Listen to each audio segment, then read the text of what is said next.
Good evening, everybody. Thanks for joining us tonight, and welcome to the Monday, the 28th of this month, 2020. I'd like to call to order. First is the approval of the minutes. Do we have a motion? So moved. Ron? Second. Bob? Okay. Any comments, suggestions? Nope. All in favor? Unanimous, Brenda, thank you. Next is the manager's report. Bill? Thank you, Mr. Chairman. I do have a couple of items for you tonight. The first, I'd like to report that on October 26th, the police chief and the fire chief will both be here that evening. Our new fire truck just arrived today in town, the ladder truck, and October 26th they're going to bring it down so that you can see it prior to the council meeting as well as citizens. And also we'll talk that evening about our community paramedicine program, which was approved by the state just recently, which is very exciting for our community. Second piece of that meeting and the exciting piece of that meeting will be the police chief and the officers involved with solving the what I'll call the cyber threat to the high school just a week or so ago. That was an amazing amount of police work. In 2 days they were able to determine where the threat came from, actually the state of Tennessee, and they were able to basically solve the crime, which is unheard of in the cyber world today. So it basically put the school out for the entire day, and the officers involved, as well as some of the students that were involved with that. You'll hear about that on October 26th, and they will be recognized for their fantastic police work as well as their citizenship. So more to come on that, and it'll be a really exciting evening. The last thing I do need to report to you about is an item that was brought up at the last meeting, and I do need to read a prepared statement because this is an ongoing investigation. On September 2nd, 2020, the Cumberland Police Department, Town Administration, and the Town Council were made aware of an article published in the Maine State Bar Association's Maine Bar Journal. The article was written by attorney Crystal Williams, entitled "Why White Privilege is a Necessary Part of Any Conversation on Racism." The article included the following text referencing contact with Cumberland police officers on traffic stops in early 2019. When I'm stopped by a Cumberland police officer because allegedly the small light that illuminates my license plate is out on one side, it's personal. And when that same officer sees my ACLU and Maine law tote bags in my back seat and lets me go only to follow me home until I reach my house, it's personal. When I'm stopped on my way to the gym by a Cumberland police officer who approaches my car by yelling, "Do you have a gun?" it's personal. Immediately upon learning of the article, the police chief contacted the Attorney Williams as well as the Maine Attorney General's office. These allegations are now being investigated by an outside agency in coordination with the Attorney General's Office of Investigations at the request of the police chief and with the full cooperation of the officers involved. We appreciate that the citizens of Cumberland would like to be made aware of allegations such as this, and we will make every effort to do so. However, the town is also required by the terms of the collective bargaining agreement with the Cumberland Police Benevolent Association to follow established procedures with regards to complaints made against officers, and is required by Maine law to maintain the confidentiality of the personal matters unless disciplinary action is taken as a result of the complaints, charges, or accusations of misconduct. And then there's a reference to Title 30A MRS 2702, Sections 1B5. As a result, the town cannot provide any more information regarding this matter or the pending investigation at this time. We encourage citizens to direct questions to the town manager via email wshane@cumberlandmaine.com or by phone 829-2205. And that's all I'd like to say on this personnel matter. Thank you. Any questions of the town manager by the council? Thank you, Bill. Next is public discussion, and I do want to remind anybody that does come up that you're limited to five minutes per person. And we will, the council can discuss under new business for further action. Please state your name. Hi, Chris Nagel, West Cumberland. First, I want to thank Bill for that statement. Answered some of my questions. It was very helpful. I do want to let you know that I have sent Bill some emails, and I have not received answers to my questions, which is why I am here. And my printer chose a bad time to break down, so I'm going to act like a millennial and read from my phone. So, just a few comments and some questions, and I'll sit down. I thought I heard Bill say that another police department was going to investigate this. He did mention the Attorney General's office tonight, which was helpful. I would just like to observe that I don't think it's appropriate for any police department to investigate this. There's a well-known, well-described, well-documented thin blue line where police protect police. It's undeniable. And for Police Department A to investigate Police Department B, I would suggest is being investigated by a biased investigator. And I do think it's a poor choice, no matter what it decides. It's just a poor choice. It's part of the whole dialogue in America. So, I hope that's not true. If it is true, I, for one, am going to question any report as being a biased report. I've also learned that it's common practice in Cumberland for police officers to follow private citizens without a reasonable suspicion that there's a crime involved. Like after a traffic stop, maybe they let you go, but then they tail you for a mile. I'm not the only one that's reporting this. I did some investigation. It's a violation of the 14th Amendment. The police can't do that. They've been alleged, in this case they did that. I've had it happen to me. I hope it stops. And I do respect the policy of not revealing who these people are. But it certainly seems to me that in the national media, when some policeman makes a big mistake, their names are right out there. And I just think, at least for me, when I see a police officer now, I wonder, is that the one? And it's just an unfortunate fact. And if that's really how the system works, maybe you ought to think about it. So, my questions. And Bill answered some of them.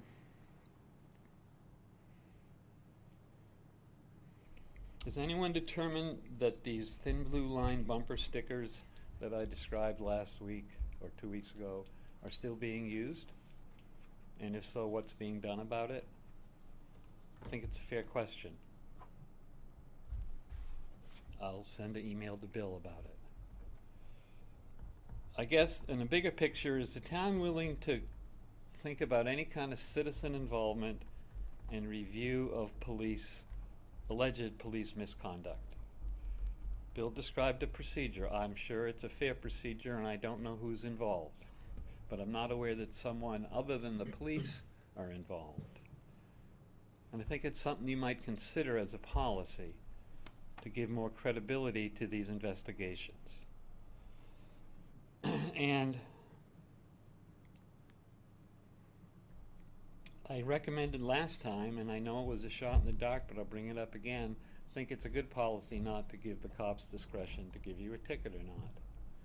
I think if they see something, they give you a ticket.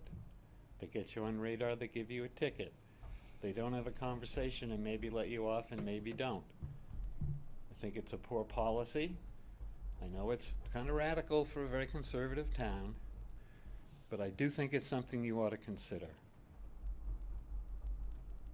And with that, I want to thank you for listening to me.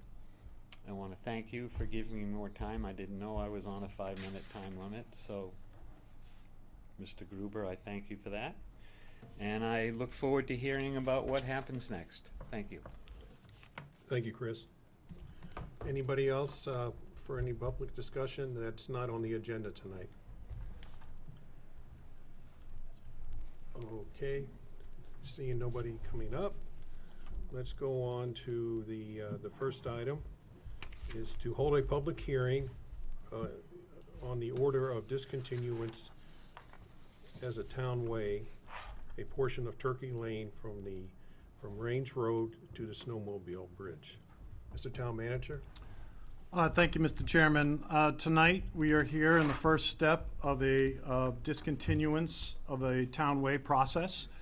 Tonight, we're basically holding public hearing to take comment. No action by the council will occur.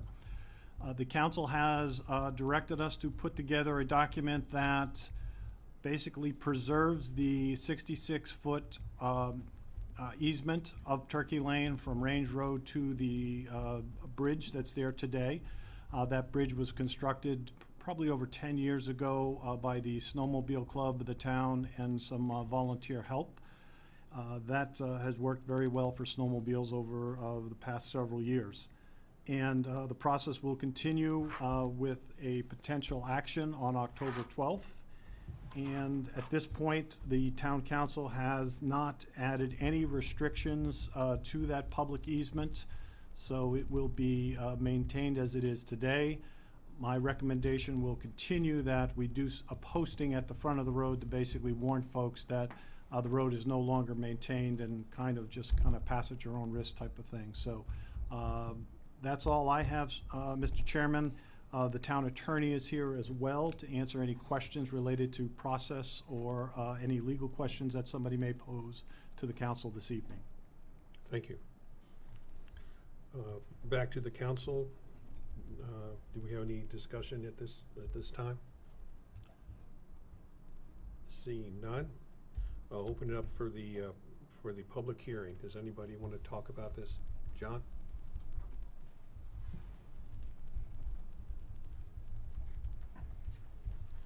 Yes, good evening. John Jensenius, Chair of the Trails Subcommittee of Lands and Conservation Commission. You do have a statement of opinion from the Commission regarding Turkey Lane. I did want to point out a couple things. First of all, we do agree that we think it should be discontinued. But we did have two concerns, and one is the width of the easement. We wanted to make sure that there was room for both a driveway and a snowmobile trail.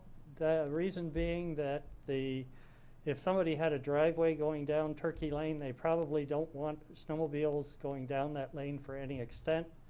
And probably the snowmobiles don't want to be going down a paved driveway for any extent. So we do think the width should be wide enough for both a driveway and a snowmobile trail.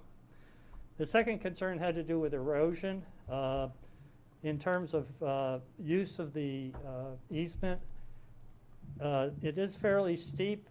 It does look like if we allowed vehicles to go up and down, motorized vehicles to go up and down the trail, we would over time get erosion. And if you have any question of what that might look like, you might take a look at the extent of Turkey Lane from the snowmobile bridge to Route 9, which is severely eroded at this point. So we would favor no motorized vehicles on that trail with the exception of snowmobiles. So thank you. Thank you, Dr. Lightning. Any other comments, John?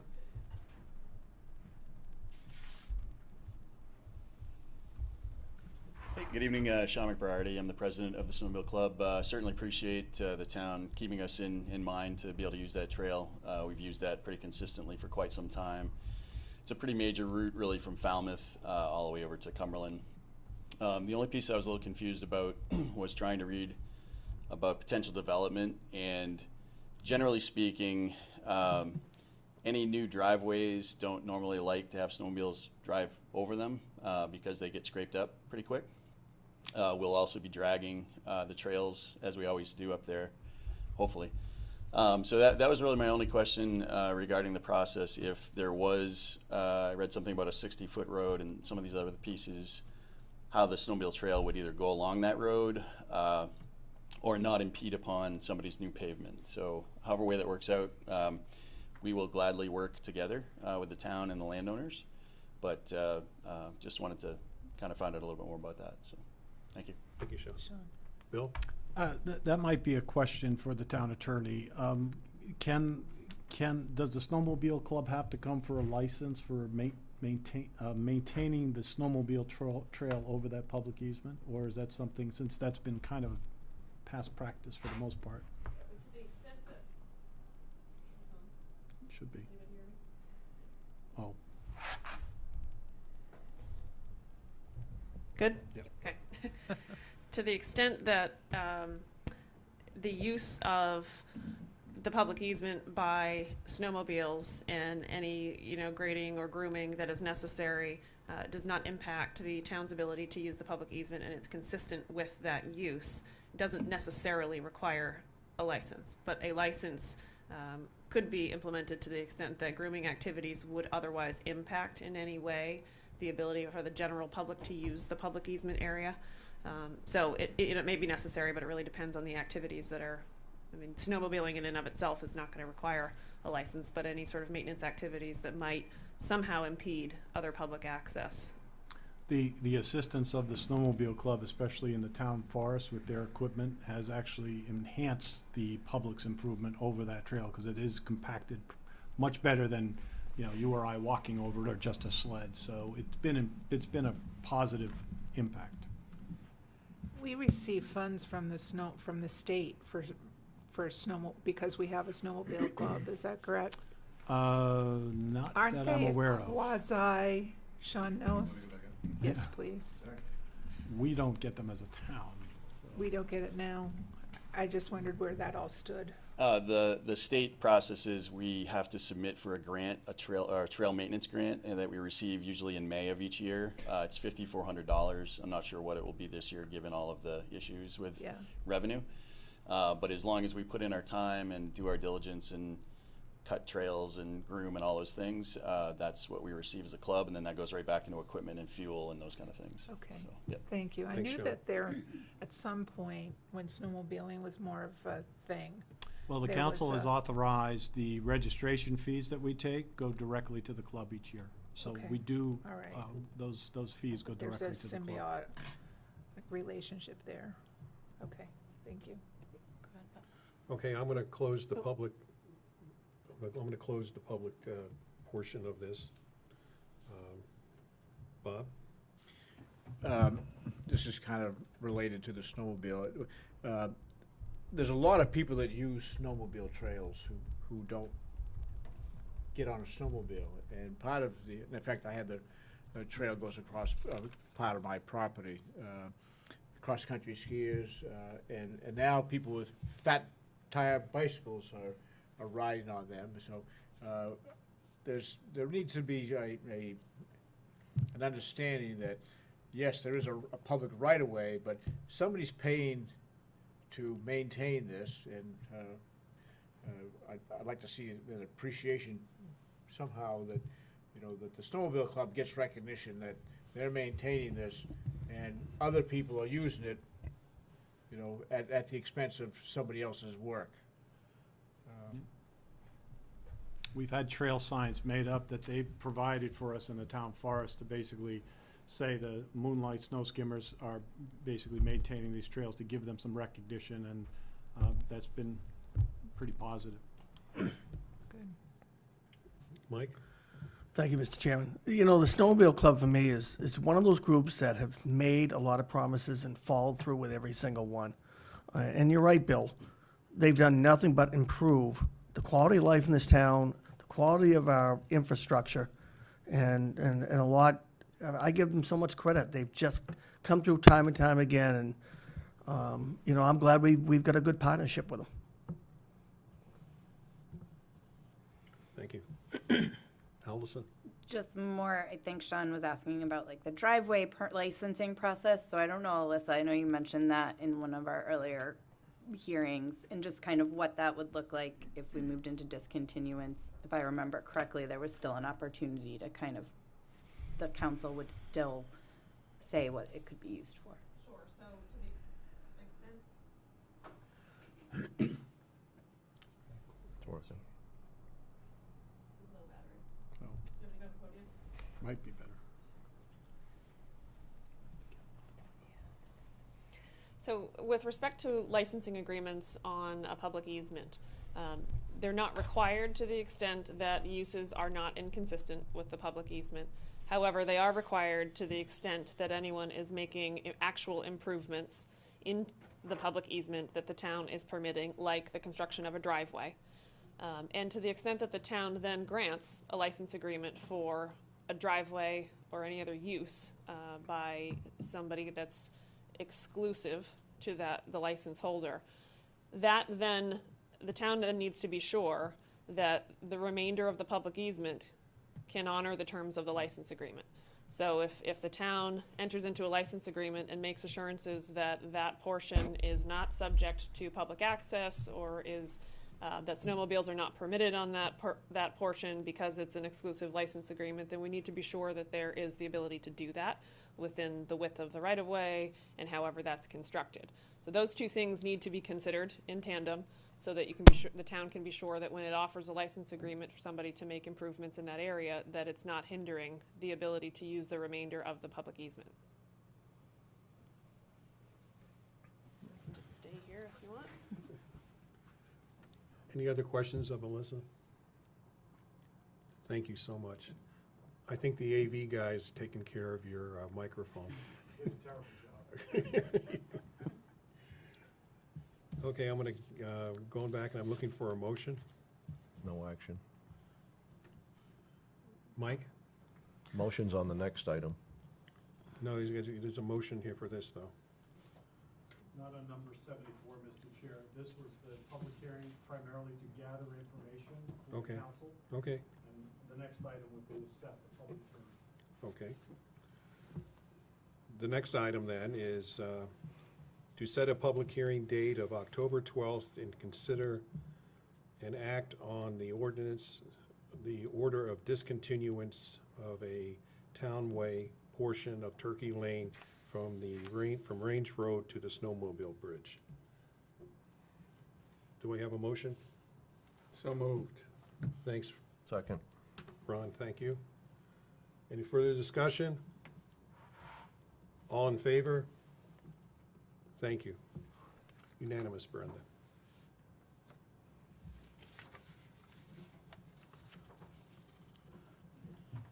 The next item is to hold a public hearing to consider and act on a portion of Millway as a public road as recommended by the Lands and Conservation Commission.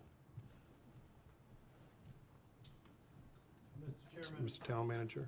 the Lands and Conservation Commission did give you a positive finding. I think Chairman Mike Schwint was here tonight, or was Mike here? If you have any questions related to that, or John Jenseni is the co-chair as well. This is really, I would call it more of a housekeeping issue. Red Mill Way was kind of a town road, and when we purchased and built Hawthorne Court, there was a section about 200 or 300 feet long that kind of fell through the cracks. And that section is what we are looking to accept formally as a public road tonight. And when you look at your motion tonight, it's a little unusual. The first portion of the motion is to accept the gift of Red Mill Way, that small section. And then the second portion is to accept the So I'd be happy to answer any questions. I think this is more housekeeping than anything else. We have been maintaining, plowing, paving, everything through this section of road. But when I was working with the homeowners association, we came across an anomaly that this section of road was truly never accepted by the town council, and really should be tonight. It cleans up a lot of other issues potentially that might happen in the future. And again, Mike and John are here if you have any specific questions. Dave Young was also a member of the Lands and Conservation Commission. He's also a professional engineer, and he's the one that basically brought it to our attention, working with Dave Bouffard, surveyor used by the town as well as the HOA. So we can get into more detail if you choose, but I'd be happy to answer any questions or wait for any direction from the council. Any questions by the council? None? A motion? Not yet. I'm going to close the public hearing, and now I can go for the motion. George? The reason I asked, Tom, is that I do this so seldom that I figure I might as well do a real good one. Juicy. That'll make up for months. Saved up for this one, did you, George? Be it ordered that pursuant to 30 AMRS 5655 and Article 1, Section 2 of the Town Charter, the town accept the unconditional gift of property made by the Cumberland Meadows Homeowners Association to the town of Cumberland, which gift consists of approximately .63 acres of land as described in the attached warranty deed dated August 21st, 2020, and an easement for pedestrian drainage and utility purposes as described in the attached easement deed dated August 21st, 2020.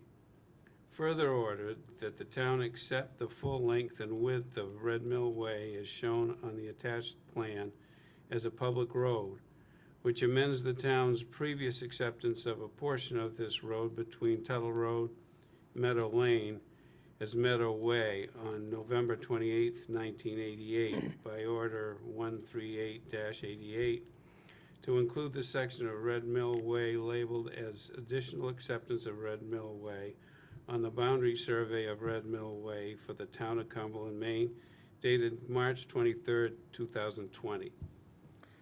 You're good for another 6 months, George. Excellent job, George. Thank you. Do we have a second? Ron? Second. Further discussion by the council? All in favor? Unanimous, Brenda. Next item is to hold a public hearing to consider and act on amendments to Chapter 315 zoning, Section 21, Town Center District, B12, daycare centers and nursery schools, to increase the number of children allowed from 20 to 28 as recommended by the planning board. Mr. Town Manager? I'll defer this to Councilor Shirley King, who worked with the ordinance committee on this piece of legislation. Thank you. Shirley? This came forward, thank you, Tom. This came forward to us at the ordinance committee with a request from the church and the daycare center that's operating there as a way to help meet the needs of some of the families within our communities. It is mostly to address that Wednesday when there's an overlap of kids needing care. The state has determined that 28 is a safe number of students or children for them to have at the daycare. I saw in the planning board minutes that they thought, why shouldn't we just write this ordinance to reflect, we'll allow whatever the state determines. But I think for now we'll keep it simple at 28 and, then we can keep our fingers on the pulse. Thank you, Shirley. I'm going to open it to public discussion. Anybody from the public? Seeing nobody's left in the public, so there would be none. I'm going to close the public hearing, and then I'm going to ask for a motion. Shirley? I'll move to amend Chapter 315 zoning, Section 21, Town Center District, B12 daycare centers and nursery schools to increase the number of children allowed from 20 to 28 as recommended by the planning board. Do we have a second? Second. Oh, thank you. Mr. Bob? Chairman, I just wanted to interject that the planning board went back and forth on this quite a bit, and they were supportive, but they just didn't understand the 28. So they basically said whatever the state would allow, they were comfortable with, even though their motion came back as 28. So I think they were following your lead, and I think the same thing the ordinance committee had. So perhaps it might come back in the future, and then we just leave it at whatever the state allows type of thing. But for now, like Shirley said, 28 is what is allowed, but it may increase in a year or two, and we don't know that, so. My experience with the daycares is they're in touch with the state on a regular basis. Absolutely. Maybe a more than regular basis in these days, but, in times, but, yeah. I've got just a curiosity question. Do we know how many we have in town now? We probably do. I don't have that number at the, Because I remember years ago, we were flabbergasted when the state requirements came out, and all of a sudden, people had never needed a license before they came out of the woodwork, and there were just tons of them. And nobody really realized how many. And now this was quite a few years ago, so I'm just curious how many we have now. I think the ordinance committee, when we looked at the number, how did we ever establish a number? Because it was 20 in just about all districts. No one could really come up with any answer. And I think we were really trying to keep those smaller home daycare centers in the residential neighborhoods. We could do a little research and get back to you, because it would be an interesting number to know. I'm sure the police know, I'm sure other agencies, and I don't think it would be that hard to find out. I'll get back to you. State would know because they license home daycares, daycare homes and daycare facilities. All three, right. We'll get that information for you. Thank you, Bill. Okay, we had a motion and seconded. Further discussion? All in favor? Unanimous, Brenda. The next item is to hold a public hearing to consider and act on setting sewer user rates for FY 2021. Mr. Town Manager? Thank you, Mr. Chairman. We are recommending that there be no increase in the sewer user fees. I have the memo in your packet this evening. The math basically reflects that the average Cumberland user uses about 600 cubic feet of water on a monthly basis. That amount basically equates to about an average sewer bill of about $70 a month. We have a lot of folks that are above that, and we have a lot of folks that are below that. So the 6 is fairly typical. This again is, I think, the second year in a row, third year in a row, this will be for no increase. We had an increase in 2018, but in 17 we had a 0% increase as well. The number of users we've added to the system has certainly helped carry the burden. We are still one of the higher enterprise funds in the area, but at least it's not going up like it did in the early days when we had 15 and 20% increases.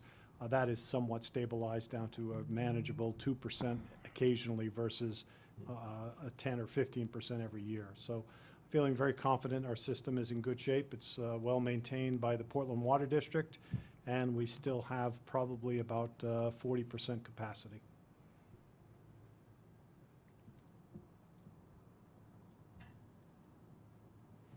Any discussion by the council?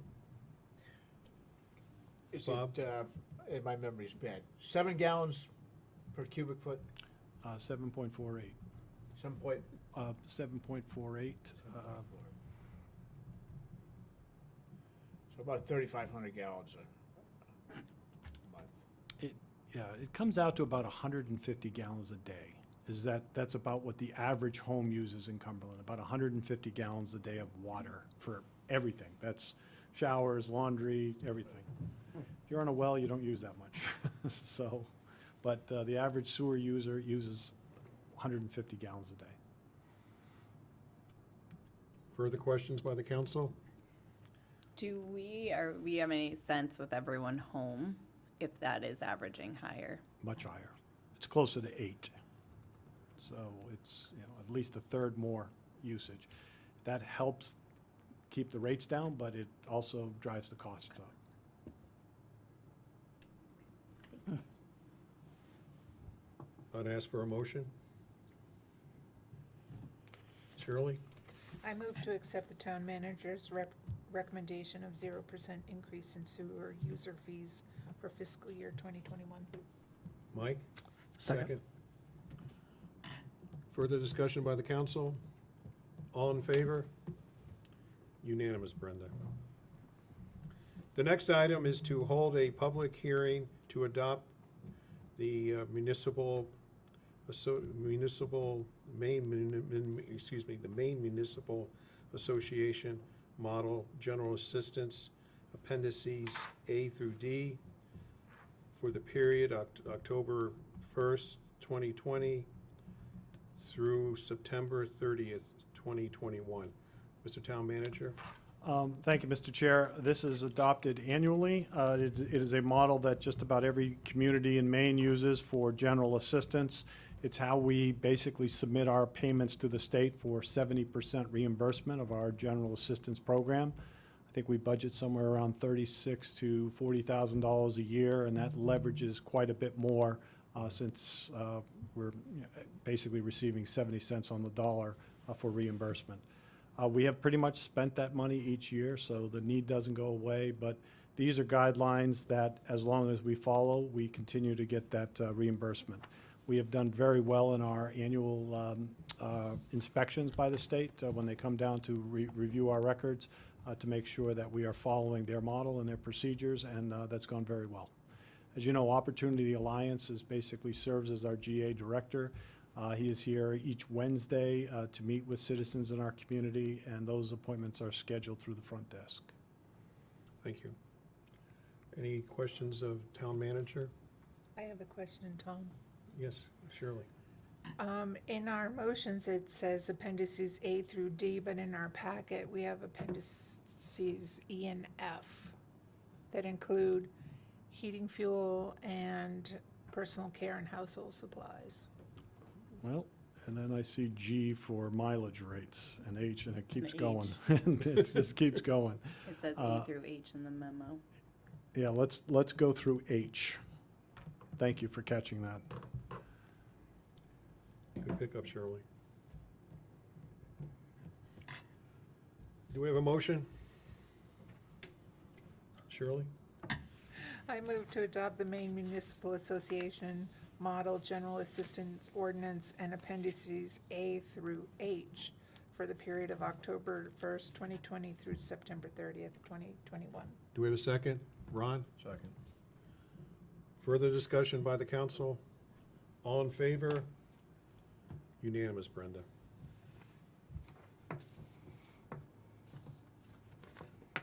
Next item is new business. Mike? I'm all set, thanks. Thanks, Mike. Shirley? I would like to, I just have 2 items, one all gleaned from social media. The first is congratulations to Joanne Fryer. I know many of you know her as one of our first farm-based people. And there was a very nice write-up in Maine Homes on her that was posted. Tara Tarbox posted it on Facebook yesterday, and it was a nice article on how she's surviving COVID and still planting her dahlias, her award-winning dahlias, and still growing her apples. And it was a nice, she and I have talked a bit about this, but at some point she plans to perhaps gift her orchard to Rhines Forest as part of the Rhines Forest. So it was nice to read that in print as something that she's been giving still more thought to. The other thing I wanted to highlight, it came out in the Prince Memorial update on social media. Prince Memorial Library is spearheading a conversation about race and equity. And they're running a fall seminar The fall seminar is going to be facilitated by a gentleman named Dustin Ward. I don't know anything about him other than what the library said. He's a pastor from Presque Isle. There are 3 texts that are involved in the conversation. And so for those of you who want to actually do something rather than say something, that might be something for you to register for. That's just for the general public. And that's all I have. Thank you, Shirley. Bob? All set. I have a couple things. Got a nice letter here from Bill Stiles, and I'd just like to read it to you. It says, "I was humbled and honored at Monday, this is last Monday, night's meeting with many kind words and honors. A street named after me goes a long way, and it's well beyond my expectations. I profoundly thank all, and I appreciate it. You and you all, and I know I stand ready to assist in any way that I can in the future. Truly, Bill Stiles." It's a nice letter. Thanks, Bill. We miss you. Also, the food pantry, just a brief update on that. We're providing help to more families during this difficult time. We have an increase of 40% in the number of families over this same time last year. And I want to thank, again, the volunteers that make this so successful. Appreciate it. Allison? I just wanted to give the council a pretty brief update at this point, but had a preliminary meeting with Eliza. Fortunately, Ron got pulled off at the last minute, but we are drafting a pretty brief survey that would go out electronically. The number of subscribers to the Cumberland Crier is up significantly in really even just the last year. So we're up to about 3,000 subscribers. So a pretty great audience for us to send an electronic survey to. And it would be I think we know it to 3 or 4 questions, really aimed at understanding how they receive and access information from the town council. So more to come. We're not going to send that out with the election and everything going on. The expectation is we will wait until after the election to send that out, but we just wanted to let you guys know that that was the route we were going to really start with. How do you receive information from the town, and how do you get information from the town, and what would be your preferred way if it's not the way you're getting it today? That's really the aim. Brief, quick, but it does allow us to potentially increase subscribers to Cumberland Crier, as well as then get folks in the habit of having such very brief surveys as a way of communicating and kind of sharing their priorities, their feelings on topics at hand. Thank you. Thank you, Allison, and thank you, Ron, for doing that. Appreciate it. Don't thank me, I missed the meeting, so. He responded to all minutes. It was good. Thank you. George? I don't have much other than the fact that this weekend I drove my granddaughter out to meet my son and his siblings in New Hampshire. And going up the main turnpike, it struck me how fantastic the colors are. They're just so spectacular. And I've always thought when you have dry weather, usually we get dull looking colors. So that certainly has been blown out of the water. And given this pandemic situation and so on, I just think it should be, I always think it's the height of color here around the 10th of October. So I hope everybody really enjoys it. That's all I have. Thanks, George. Ron? A couple of things.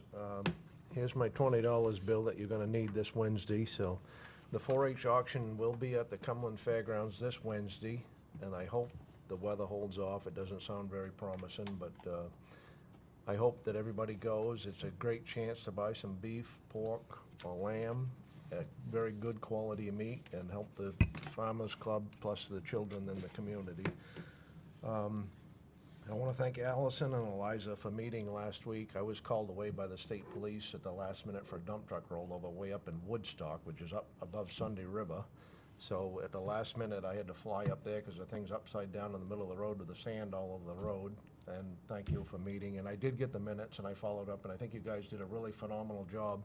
I was just going through trying to find it. I was going to read down through some of the questions, but I really think you hit on a lot of points on how people get information from the town. I mean, and it's hard for people to obtain what's going on. So I think it's a good way to reach out to people to figure out what is going on, and hopefully it will generate some interest. And the last thing, Mr. Manager, did we reach our goal on, we have enough money to buy some pork and stuff at the auction, so? Perfect, thank you. That's all I have. Mr. Town Manager?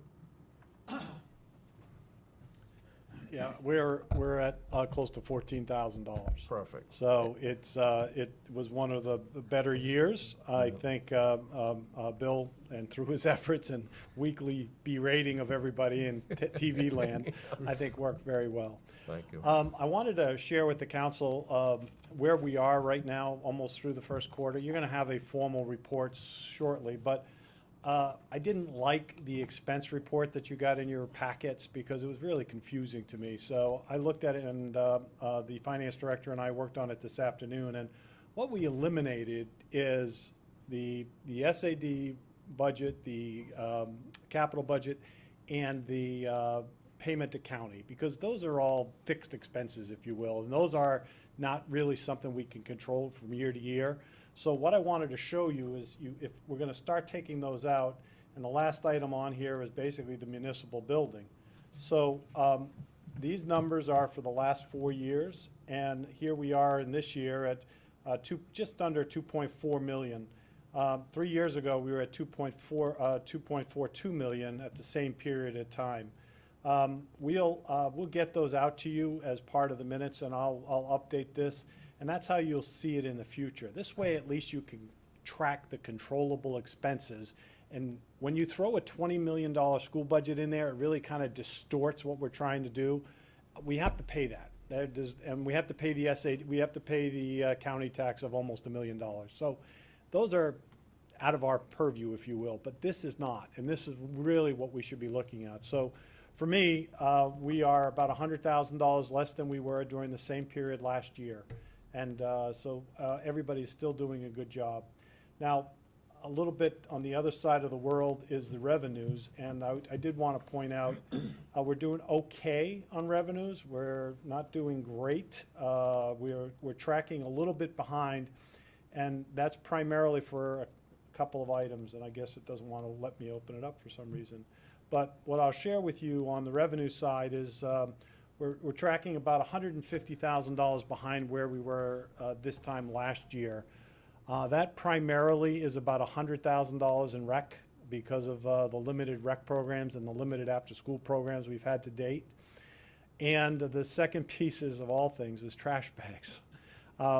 Basically, it's not a bad thing. We'll make up that, but we had to take our auditors are requiring us to take a $60,000 hit because we basically booked that in FY20 instead of FY21. So when you see that report, you'll see a weird number in the public works revenues, and that's all it is. We'll catch up, and that'll be wiped out pretty quickly.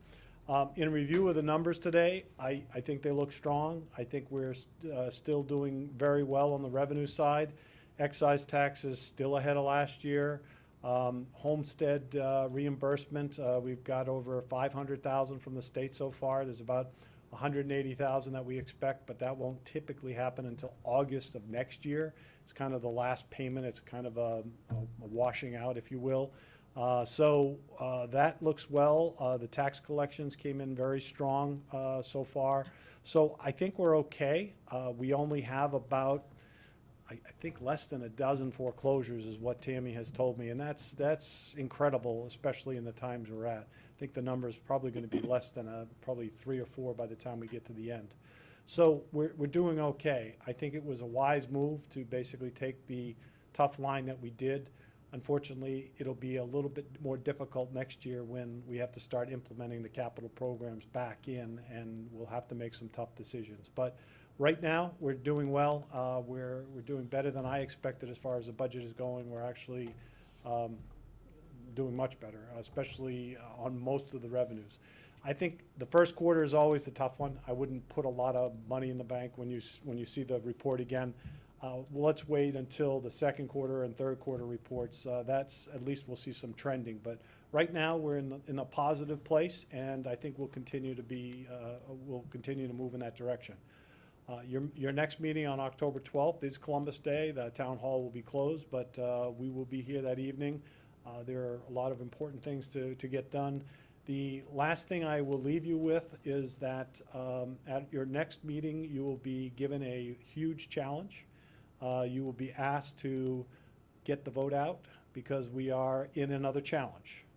We have been challenged by our neighbors, Freeport, Cape Elizabeth, Yarmouth, and the town of Falmouth.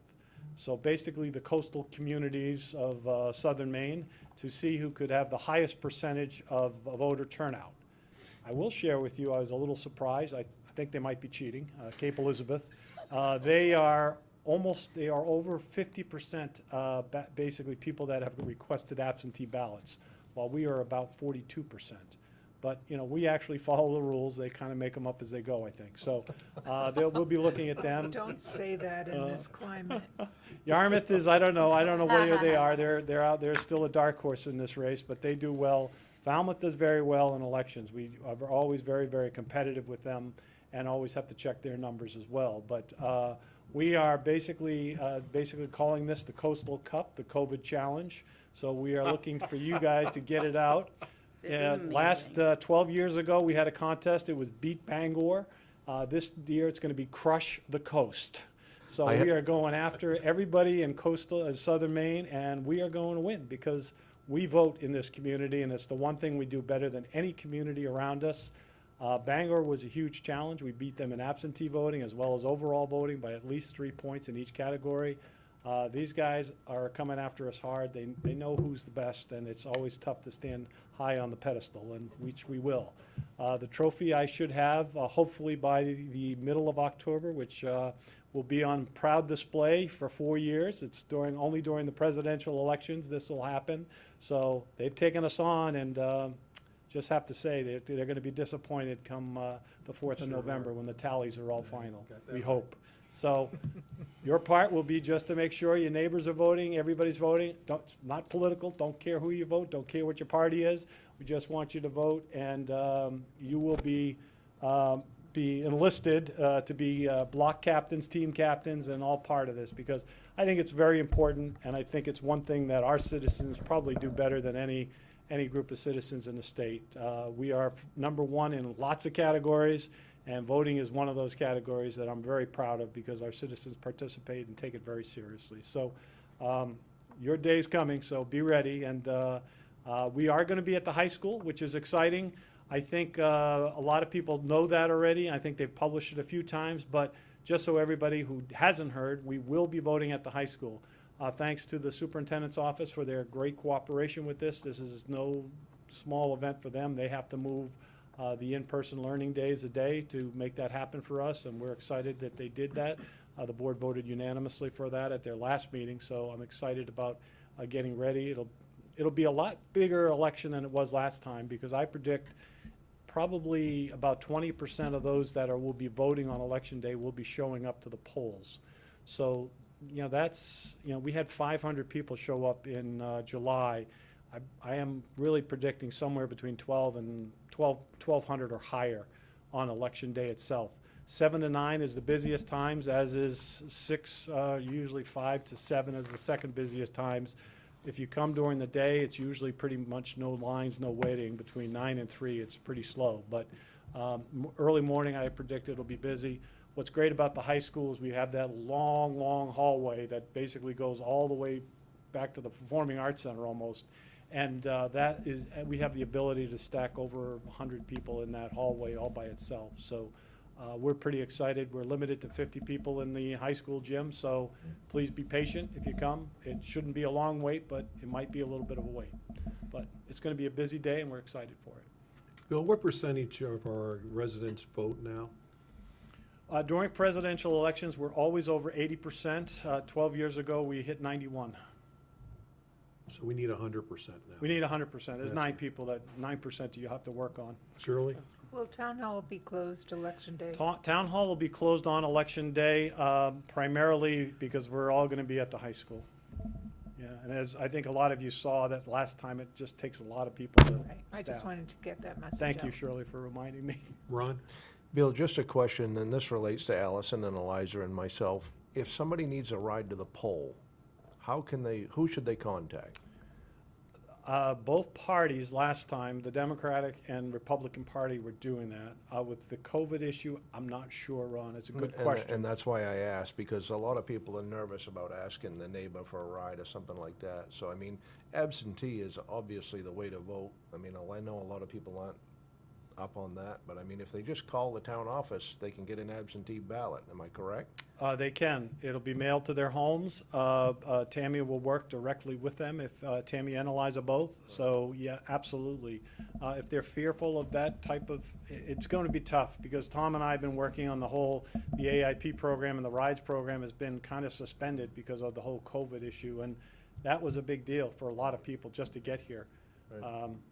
I wish I had a better answer for you. I don't want to seem like cowardly, but I just think if people are not feeling safe about getting to the polls, Right. then the absentee way is the way to go.